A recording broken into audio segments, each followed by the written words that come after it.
Namaskar viewers, hello and welcome to Sunset TV. I am Tina Jha, you're watching Perspective. Sri Lanka is facing a very serious and unprecedented crisis that makes India naturally worried. External Affairs Minister S. Jaishankar told an all-party meeting in New Delhi on Tuesday. The minister said the matter pertains to a very close neighbor, and given the near proximity, India is naturally worried about the consequences, the spillover it has for us. Our southern neighbor, as you're all aware, is facing its worst economic crisis in 7 decades, with a severe foreign exchange shortage hampering the import of essentials, including food, fuel and medicines.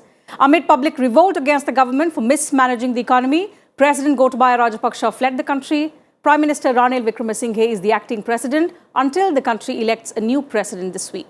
So what will be the outcome of Wednesday's vote? Who is likely to win the three-way contest? And most importantly, amidst this massive crisis, what will the new president have to do to pull the country out of this turmoil? This and much more in this edition of Perspective today, with eminent experts joining us on the program. Pleased to welcome in the studio former Ambassador Mr. Virendra Gupta. Thank you for your time, sir. Mr. Alok Bansal, Director, India Foundation. Thank you for your time, Mr. Bansal. And joining us virtually is Mr. Jahan Pereira, Executive Director, National Peace Council of Sri Lanka. Mr. Pereira, thank you for your time. Welcome to Sunset TV. In fact, let me begin the program today with you. Over the last few months, we've seen how an economic crisis has spiraled into a constitutional crisis in our neighborhood. Now, as the country awaits a new president, tell us about how the race to presidency is building up in your country. And in this three-way contest that's emerging, who is leading the race? Who is emerging as the front runner? Yes, thank you very much for inviting me and for taking this topic up. I mean, India is very important to us, and I'm glad that we are also important to India. Yes, tomorrow we are facing a very momentous election to replace the president who fled the country due to a people's movement. And the stakes are very high because we are going to take a decisive stand here. The people are going to have to face a very big crisis, because if the acting president, who has been appointed by the president who fled the country, if he is elected as president, then we can expect a continuation of the people's protest. Yes. A protest that was very incredible, because it was a peaceful protest that drove out a sitting president and has made him flee, also forced the resignation of a prime minister and forced the resignation of the entire cabinet. So it's a very powerful movement, and it is likely that they will see the incumbent acting president as part of the government that they wanted to get rid of. Now, of course, he has Mr. Wickremesinghe, our acting president, has a lot of qualifications that come. He has been 5 times a prime minister. He has a lot of experience as a result. He can understand the macro situation. He's very cosmopolitan. He's able to negotiate with international donors. Those are all to his great credit. But on the other hand, he is the person who was handpicked by the former president to become prime minister, although he, in parliament, has only 1 seat. His party has only 1 seat in a 225-seat parliament. So it is clear that the former president appointed him, not only because of his competence, but because he also had faith that he would preserve that government, which then was driven out by the people's protest. So this is on one side. On the other side, we have a breakaway, in a way, from the ruling party. We can't say it's breakaway too, because the ruling party appears to have split, because the acting president, Mr. Wickremesinghe, has been nominated by the general secretary of the party. But the chairman of the party, he has proposed another person, Dallas Alhapperuma, a member of parliament, a former minister. He has proposed him. So the ruling party had actually split. And the opposition leader, Sajith Premadasa, has stepped back. He stepped down. And he is endorsing the candidature of Dallas Alhapperuma. And it seems to be, we believe that they are now on a combined ticket, where Mr. Alhapperuma will be president, and it seems that Mr. Premadasa will become the prime minister if Ala Perumal is elected. Now, this would be more acceptable probably to those who are in the protest movement, even though Alha Perumal himself comes from the ruling party, because along with him is a person from the opposition. So I'd like to just leave it at this point and open it up. Certainly. To So, that's how the race to presidency, Mr. Bansal, is building up in our neighborhood. But coming to, how India is looking at this volatile situation in Sri Lanka, the External Affairs Minister today telling the all-party meeting that it's a serious crisis. And of course, India is worried about the consequences, the spillover. What is the spillover effect that an unstable Sri Lanka could have on India? See, firstly, I would like to go what Mr. Pereira said, and I have a certain viewpoint on this issue. See, we need to understand that Sri Lanka is going through a very, very crisis situation. You do need a mature politician. Whatever may have been the people's anger, the way the president was thrown out, the way the previous Prime Minister Mahinda Rajapaksa was thrown out was unconstitutional means. These are exceptional times when you can resort to mobocracy and push the people out. But you can't continue it. Now you've pushed out one president, you've pushed out one prime minister, you cannot take it forward. If you have to negotiate with the international organizations, you need some amount of stability in Sri Lanka, Certainly. which Ranil Wickremesinghe provides. He may have been the only member of parliament of his political party, but he became prime minister only when the leader of opposition, Sajith Premadasa, backed out from becoming the prime minister. He was offered the post of prime minister. Nobody wanted to get into the quagmire at a time when they saw the writing on the wall that there is an economic crisis which is there, which people cannot extricate. So Ranil has to be given his due share that he has, of course, taken the process. He started the negotiations with IMF. He has taken it forward. And I think his continuation will help the country. I'm not trying to say that. The second problem is Sajith and the presidential candidate he is proposing are not seen as a cosmopolitan candidate. They are seen as more Sinhala hardliners. And that I think in this sort of a situation is not what is desired.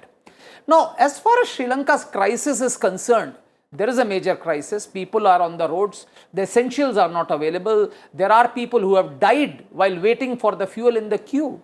The foodstuffs are not available. The electricity power cuts are there. I was in Colombo on 31st March when the crisis started. There was power cut for 13 hours, 14 hours, and people from the upper elite of the society were also affected. So everybody was affected. So there is a crisis. Now, tumult in a society which is ethnically divided, which is religiously divided, is always catastrophic. It allows scope for the external powers to fish into the thing. Now, India being a neighbor is genuinely concerned. Unfortunately, India's ability to help Sri Lanka has been constrained. We have provided them financial support. We have provided them with essential supplies. But regrettably, we do not have a road link. If we would have had a road bridge to Lanka today with pipelines and electricity pylon, the power crisis could have been averted immediately because India could have supplied them. We could have supplied them with fuel. We could have provided them the essentials. And if the essentials were there, tourism, which is one of the mainstay of Sri Lanka's economy, would have sustained. Now, tourism, of course, got affected from Easter bombing followed by COVID and has actually collapsed because there is no power, there is no law and order. So, who would want to go there for tourism? Apparel industry, which had actually collapsed because the necessary imports have not come. Organic farming has destroyed their agriculture. So, the Sri Lankan government, especially of Gotabaya Rajapaksa, took certain policy decisions which actually brought Sri Lanka to this. Now, India obviously does not want this sort of a tumult. We don't have any favorites, but we wouldn't want Sri Lanka to get back to stability. Constitutional norms needs to be followed. Absolutely. You cannot have mob deciding today he'll be prime minister, tomorrow he'll be prime minister, getting into prime minister's office, going into presidential office. See, a revolution can happen for an instant, but a revolution in continuity is a problem. And every revolution, if you have seen, if it has continued beyond a certain period of time, has created tumult. Absolutely. So that is India's for this revolt to, become a prolonged revolution has to be contained. That is in the interest of the island nation as well, Ambassador, and of course for the larger interest of the region as well. Nevertheless, ever since the crisis began, India as the first responder has been, standing up with Sri Lanka, providing them with all kinds of necessities. I mean, correct me if I'm wrong, but about $4 billion of aid is something that India has already already provided them with. But, looking Promised.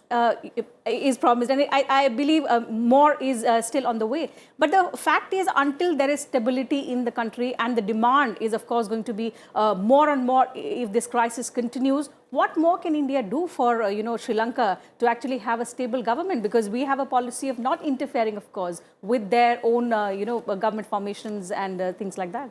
Well, it is truly an unprecedented crisis in Sri Lanka. And as Alok said, being a neighboring country, it is a matter of serious concern. In terms of spillover, I mean, if there is unrest, this unrest could spill over into India. There could be, it could become a haven, it could become an easy ground, fertile ground for terrorist activities. And we've seen terrorist activities. In fact, that is what started the problem in 2019. So, at any rate, economic well-being in our neighboring region is of considerable importance to us. We've spent billions of dollars in Afghanistan. And I've often wondered as to why was it necessary, or whether it was the wisest thing to do. But Sri Lanka is a different case. Sri Lanka is at our border. Now, it is a classic case of misgovernance and lack of inclusion. Now, insofar as the election is concerned, I don't think it's too relevant for us to comment on it, because it is for Sri Lankans to decide. And I'm sure they will be the best judge of who should steer them at this point of time. Clearly, the task is very massive. Whoever gets to be the president, I think, I think of Gotabaya was the president. Now, if you look back, during the period when they put the Tamil militancy under control and physically eliminated a whole lot of Tamil population. In fact, one of the worst examples of ethnic cleansing in the recent history. And who commandeered that operation? It was Gotabaya as the defense secretary. So I think this whole idea of having a person like him as the president of the country would not sit very well with the very large Tamil population. So I think you need a healing touch at this point. Of course, apart from other aspects of misgovernance, the whole governance structure, the tax regimes, everything will have to be looked into all over again. The manner in which the crisis has escalated. First, it started as an economic one, and then now what we're seeing is a constitutional crisis which led to this unprecedented uprising. But Mr. Perera, as you await the new president in this unique kind of election where not the people but the parliament is going to elect the president, what is the most immediate challenge? Of course, it's going to be a daunting task in tackling with this acute crisis. But the most immediate challenge for the new leadership in Sri Lanka, and the kind of hope that the people have from the new president. Yeah, there are actually two important tasks. I mean, one would be to somehow deal with this economic problem. We are in a situation where we have $0, zero foreign exchange. The tragedy can be seen. You will just look at in Colombo, the lines outside the petrol stations are 3 to 6 kilometers. My own office driver, he has spent 5 days in the line for diesel for his van, and he has not yet got it. So a massive crowd, angry people. So this has to be addressed. The fuel problem is the most urgent, coming out of dollars, not having enough dollars. So we have to find those dollars. India has been very, very good to us, and we are extremely grateful. That's the first thing. The second challenge would be how to include those who led the protest movement. They're called the Aragale, the struggle.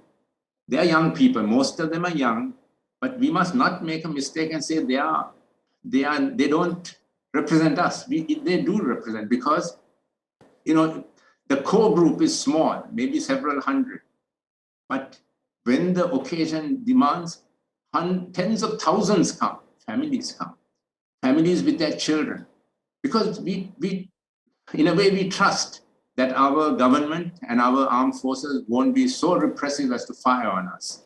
But we come because we are united that we want the government to change. But these people have to be included. They have laid down certain conditions. And unfortunately, one condition they have laid down is that they do not want the acting president to be the future president. Now, I just want to just reply to Mr. Bansal. He made two comments. I have a different view of him about that Sajid Premadasa, that's our opposition leader, that he didn't take up the challenge. Now, it is true that he was offered the prime ministership by the former president, but he didn't take it up because for good reason.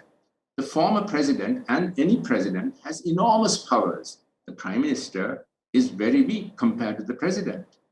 So Sajid would have known that if he accepted this position, President Gotabaya can always overrule him. And second, Sajid would have been facing in parliament a 2/3 majority of President Gotabaya's party. So what power would he have? He would be at their mercy. That is one. And secondly, the issue of whether they are actually hardliners. Now, it is true that Prime Minister and now acting President Wickremesinghe is a moderate person. We have admired him for his liberality. It was he who tried to deal with our ethnic war through negotiation. He brought the Norwegians in. He tried very hard. And we appreciate that. However, this time, behind him is the ruling party of the Rajapaksas. They are the ones who have nominated him. They are the ones who are behind him. They were the ones who waged the war. They were the ones who used Sinhala nationalism to the utmost. So while acting President Wickremesinghe is a liberal man, behind him are very nationalist forces. And as for Sajid and Dallas Alhaperuma, the presidential candidate, I wouldn't call them hardliners. I mean, Sajid has not taken an open stand, in favor like say my organization. Okay, let me get in Mr. Bansal. I don't agree that he and Dallas are hardliners. Okay, let me get in Mr. Bansal's view on that. Does it mean that, despite the uprising that we have seen in Sri Lanka in recent days, in fact, the state of emergency still continues in the island nation, the fact that the Rajapaksha family continues to enjoy majority in parliament, does it mean they will still have a larger say in who is elected as the next president? See, as of now, the parliament will elect. So, Rajapaksha supporters would also have a say. I don't think so they have a clear majority in the parliament because his party has split, as you know. But whatever indications I am getting is that Ranil is still a front runner. But Sri Lanka in 70s went for French model of presidential form of government. Now, this model gives president unprecedented powers, and that's what Jehan was talking about. And please understand, if Ranil gets elected as president, then he'll be under no obligation to listen to these parliamentarians, which is actually already a divided house. He would probably call a fresh parliamentary elections and a new parliament would get elected. Ranil, to my mind, is the most moderate and cosmopolitan and most erudite person. He actually laid down his vision as to how Sri Lanka will come out. He says by 23 we will stabilize, and by 24 we will start growing. And as soon as he took over, he made that statement saying that there's going to be a pain. Now, to say that he took an oath under Gotabaya, yes, because at that point of time, the Prime Minister had resigned and the country was in utmost tumult. And if there was nobody who was to take shoulder that responsibility, there could have been no order. At least he's tried to bring an order. You cannot have chaos in perpetuity. So he's brought stability, and he is, of course, a candidate. I am not trying to take sides or something. I have met Sajid also. But the fact that there is mistrust among people of the country against Ranil Wickremesinghe as well, because they see him as a nominee of Rajapakshas, and the kind of protest that we saw, that they were not even willing to have him as the acting president. So will that mean that if Wickremesinghe emerges as the front runner, if he's elected the new leader, we could witness similar scenes once again with protesters back on streets? We are already seeing the scenes. The protesters have not gone back. There is a small minority, but Wickremesinghe has actually brought some order. He has told army, he has actually imposed emergency. We need to understand that the economic crisis which Sri Lanka is facing is unprecedented. And the solution is not short term. So there is going to be a huge pain. It will require a lot of negotiations, lot of experience.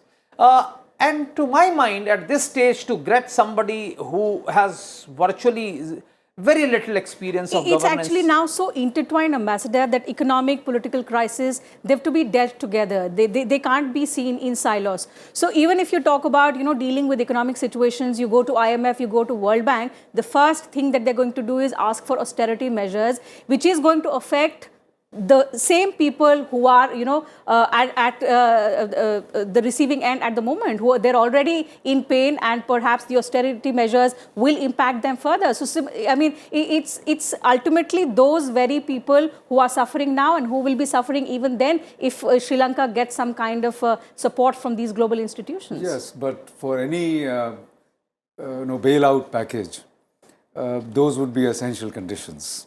Economic restructuring will need to be done. But just a comment on, the who will be the acting president. What is needed? You don't need a hardliner, in my opinion. And I'm not too worried about Parliament being dominated by Rajapaksa people. I think people in Sri Lanka know by this time that Rajapaksa family is completely discredited, and they have no political future left.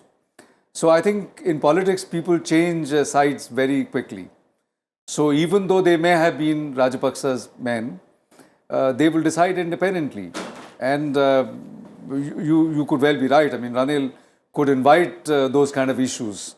But I'm sure, I think Sri Lankans would be able to come to a good decision in electing someone who would be able to see through this settlement of the crisis. Now, insofar as what kind of bailout package, surely there will be bailout package, IMF will come along, they will get some financial support. India is promised a lot of help, and I think India's help is very deeply appreciated. Some other countries would also bilaterally come and help them. So I think they really have to, borrowing without the ability to pay. So I think they'll have to undertake, real austerity measures. And I'm sure in time to come, as Ranil has indicated, in about a year's time, hopefully tourism will get back. There'll be a lot of people from India actually go for tourism too. Absolutely. Sri Lanka is a beautiful country. Let's all hope that, the situation gets better in our neighborhood. But Mr. Bansal, what is the lesson for other countries, who are, becoming great, who are in fact, I should say, falling into the Chinese debt trap, something that has happened with Sri Lanka, something that we are seeing in other countries as well. But the fact that there are some important lessons for these countries looking at the Sri Lankan crisis? See, in our neighborhood, Pakistan is almost on the verge. If you look at it, in fact, I just wanted to say that how painful it is going to be, you can see in Pakistan. Because the new government negotiated with IMF and they had to raise price of petrol or fuel almost 4 to 5 times within a period of 45 days. And as a result, in the by-elections that took place, the party has been rooted to. Now, Pakistan is again headed for instability. So, similarly in Sri Lanka, IMF is a tough customer. They are going to ask, they are actually negotiating $3 billion plus at this point of time, which will come, but with very, very tough measures. And Sri Lanka has been used to a certain standard of living. Please understand, amongst India's all neighbors, including China, Sri Lanka has the best HDI, that is Human Development Index. Now, for a country like that to reach this situation where there is no power, there is no fuel, there is no food, is a problematic thing. And the population will take time to adjust to those hardships. Because irrespective of who comes to power, the problems of Sri Lanka will not be ameliorated over a day. It will take a long time. Now, is the population willing to bear that pain? Because if you remember, Ranil's first speech is that the pain will continue for some times, and that the population has to understand. So let me take that question to Mr. Pereira. Is the population willing to bear that pain? The pain is going to continue. We've seen unprecedented situations which had in fact led to this unprecedented revolt by the people. But in order to, bring the country back on track and enjoy a similar kind of lifestyle that people actually enjoyed before this crisis hit, is the population willing to continue this suffering for a little more longer? Well, I mean, no one wants to suffer, so they will be hoping. That's the harsh reality, unfortunately. There'll be a quick turnaround. That would be the hope of everyone. But I also want to say this: that if we are to go through these hardships that we probably will have to go, of course, the fact that Sri Lanka is a small country may mean that we are able to get more aid per capita than, say, a bigger country that was going through difficulties such as Pakistan. And we are also hoping that because of Sri Lanka's geopolitical positioning, that therefore the other countries will also help us a bit more. But there definitely needs to be the readiness to accept very severe hardships. And it is a leadership that is trusted by the people that can do it. Now, here again, unfortunately, Mr. Wickremesinghe, even at the best of times, when he was even conducting the peace process, he had brought a ceasefire. Our lives were much better during the time of the ceasefire. But it was possible for people to go and spread all sorts of rumors against him because he can't communicate very well to the masses of people. So he's going to have a trust deficit also, which has to be overcome. So it's unfortunate, but so that is also a negative factor. Even though he's a very intelligent man, he can't communicate that well. His governments have not been successful. At the last election, he had 105 seats in parliament. He was reduced to 1 seat. Absolutely. I think at this point in time, it's important to understand that the Sri Lankans repose faith in the one person who can actually pull them out of this crisis, negotiate with the global institutions who can actually provide the aid. Because it's important that unless, you have a stable government, no aid is coming. That's, I think, unfortunately, the truth at this moment. So we're all hoping that Sri Lanka will elect a president who will provide a stable leadership to the country and, deal with these challenges in a way that is, of course, suitable to the public as well. And may they emerge out of this crisis as soon as possible for the larger good of the country and also for the neighborhood. So that having been said, I'll have to wind up the program. Thank you, gentlemen, for joining me on the program today, sharing your thoughts with us and our viewers. Absolute pleasure, Mr. Pereira, having you join us all the way from Colombo, and Mr. Bansal and Ambassador for joining us on the program. So that's it from us, viewers, on this edition of Perspective. Thank you for your time as well. We'll see you same time tomorrow now. Until then, keep watching Sunset TV and take care of yourselves.